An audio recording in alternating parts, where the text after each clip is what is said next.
Hello, আজ চলে গিয়েছিলাম অফিসেরই এক দাদার ছেলের মুখে ভাতের অনুষ্ঠানে। গিয়েই ফার্স্টে খেয়ে নিলাম গরম গরম চিকেন পকোড়া।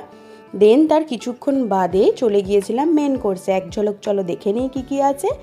তারপরে পাতে পড়ে গিয়েছিল প্লেট, নুন লেবু, সাথে গরম গরম ভাত, ভেজ ডাল আর ছিল ঝুরি আলু ভাজা।